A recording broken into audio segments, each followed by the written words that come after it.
नाथ महाराज ने इस कोलाहल का यही उत्तर दिया कि है वह अंत्यज तो है, उसके ज्ञान में मैनरा तेरा है, इस भेदभाव की कोई पहचान नहीं है। लोगों ने सोचा कि देखे एकनाथ महाराज उस रनिया के यहां कैसे भोजन करने जाते हैं। एकनाथ महाराज के घर से रनिया के घर तक रास्ते में थोड़े थोड़े दूरी पर ब्राह्मणों को वहां बिठा दिया। नाथ बेखट के सबके सामने घर से बाहर निकले और रनिया के घर पहुंचे। रनिया और उसकी स्त्री ने एक साथ उनकी पूजा की, भोजन के लिए आसन बिछाया, थाल रखी, चौका रखा और महाराज से बैठने के लिए प्रार्थना की। महाराज आसन पर बैठे, पकवान परोसे गए और महाराज ने भोजन किया। पर इसी समय एक चमत्कार हुआ। वह यह कि जिस समय नाथ यहां भोजन कर रहे थे उसी समय बहुतों ने उन्हें अपने घर पर भी उसी रूप और भेष में देखा था। एक ही एकनाथ एक ही समय में कहां तो अपने घर पर भागवत का प्रवचन कर रहे हैं और कहां उसी समय रनिया के यहां भोजन भी कर रहे हैं। ये चमत्कार जब उन निंदक लोगों और ब्राह्मणों ने देखा तब उन्हें बड़ा ही आश्चर्य हुआ और उनके लिए यह समझना कठिन हो गया कि उन दोनों में से सच्चे एकनाथ कौन हैं। तब कुछ व्यक्तियों ने कहा कि महाराज तो कब से कथा प्रवचन में लगे हुए हैं। अंत में वे लोग समझ गए कि संत एकनाथ बड़े महात्मा है। रनिया का सद्भाव जानकर भक्तवत्सल भगवान पांडुरंग ने ही एकनाथ के भेष में रनिया के घर जाकर भोजन किया होगा। पैठण में एक व्यक्ति चोरी करके ही अपनी जीविका चलाता था। एक दिन चोरी करता हुआ वह पकड़ा गया, पैरों में बेड़ियां पड़ी और कारागार पहुंचाया गया। कारागार में उसे खाने को नहीं मिला, शरीर को बड़े कष्ट हुए, सिर पर बाल बढ़े, उनमें जुएं पड़ गई और सर्वांग विकल हो गया।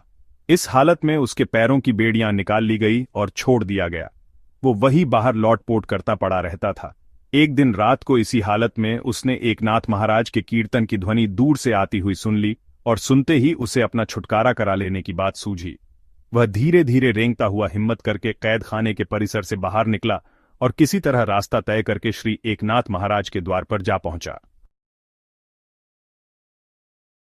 उसकी रोने की आवाज ज्यों ही नाथ महाराज के कानों में पड़ी त्यों ही वह बाहर आए। उसके मुंह से स्पष्ट शब्द नहीं निकल पाता था, फिर भी संकेत से उसने सुझा दिया कि पेट में अन्न नहीं है। नाथ महाराज ने तुरंत खीर तैयार करा के उसके मुंह में डाली, बिछाने और ओढ़ने को वस्त्र दिए। 3 महीने वह नाथ महाराज के यहां रहा, उसकी बड़ी सेवा शुश्रूषा हुई और 3 महीने में वह पहले जैसा पुष्ट हो गया। भगवान के प्रसाद का ऐसा प्रभाव पड़ा कि उसकी सारी मलिन वासनाएं धुल गईं। एकनाथ महाराज के प्रति उसके हृदय में परम पूज्य भाव उत्पन्न हुआ। पहले का कुमार्ग छोड़कर महाराज की कृपा से वह भगवान की भक्ति में लग गया। इस घटना के कुछ काल बाद एक दिन की बात है कि नाथ गोदावरी स्नान को जा रहे थे।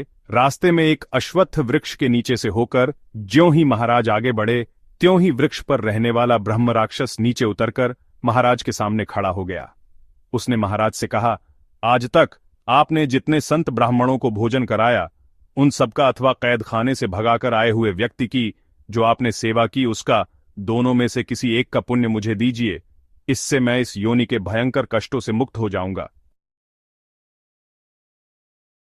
एकनाथ महाराज ने कैदखाने से छूटे हुए व्यक्ति की सेवा शुश्रूषा के पुण्य पर जल छोड़ा और जल छोड़ने पर ब्रह्म राक्षस दिव्य शरीर धारण करके भगवान के धाम को चला गया। संत श्री एकनाथ के पुत्र श्री हरि पंडित बहुत विद्वान और बुद्धिमान थे। अल्प आयु में ही इन्होंने सब शास्त्रों का अध्ययन पूरा किया। इन्हें एकनाथ महाराज का ढंग पसंद नहीं था। इन्हें संस्कृत भाषा का बहुत अभिमान था और इनके पिता जो सरल जनता को समझ में आए इस कारण मराठी भाषा में ग्रंथ लिखते, मराठी में ही कीर्तन और प्रवचन करते। यह बात इन्हें गौरवजनक नहीं मालूम होती थी। एकनाथ जी उन्हें समझाया करते थे कि विविध संतों ने अपने प्रांतीय भाषा में अपनी वाणी को प्रकट किया है, जिस कारण कलयुग के मूढ़ बुद्धि जीवों का उद्धार हो सके। वाणी कोई भी हो बस भगवान से मिला दे, यही संतों का मत है। पर हरि पंडित को यह सब बात नहीं पसंद आती। श्री एकनाथ जी के चित्त में ऊंच नीच ब्राह्मण शूद्र का कोई भेदभाव नहीं था। हरि पंडित वर्णाश्रम के पूर्ण अभिमानी थे। एकनाथ महाभक्त के नाते सभी जनों को अत्यंत प्रिय थे और हरि पंडित भी पैठण के विद्वानों और कर्मठ ब्राह्मणों को प्रिय थे। हरि पंडित शीलवान थे, तथापि पिता के विचारों से सहमत न होने के कारण वह अपनी सहधर्मिणी तथा अपने प्रहलाद और मेघश्याम नामक 2 पुत्रों को साथ ले अपने विचारों के अनुकूल क्षेत्र जान काशी चले गए। राघव नामक उनका पुत्र घर ही एकनाथ महाराज के पास रहा। राघव बचपन से ही अपने दादा की ही बात मानता था, उनके कहे अनुसार चलता था और एकनाथ महाराज जब कीर्तन करते तब राघव उनके पीछे खड़ा रहकर ध्रुपद अलापता था। हरिपंडित काशी पहुंचते ही वहां के विद्वानों में सर्वमान्य हुए। वहां उन्हें रहने के लिए एक घर भी मिल गया और काशी में उनकी अच्छी धाक जमी।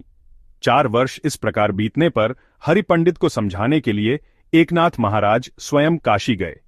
एकनाथ महाराज कुछ दिन वहां रहे और पुत्र को मनाने लगे। हरिपंडित ने 2 शर्तों पर पैठण चलना स्वीकार किया। एक तो यह कि एकनाथ महाराज मराठी ग्रंथों पर प्रवचन न करे और दूसरे परान्न ग्रहण न करे। एकनाथ महाराज ने इन दोनों शर्तों को मंजूर किया। तब हरिपंडित उनके साथ पैठण गए। पैठण में अब एकनाथ महाराज के बदले हरिपंडित के प्रवचन होने लगे।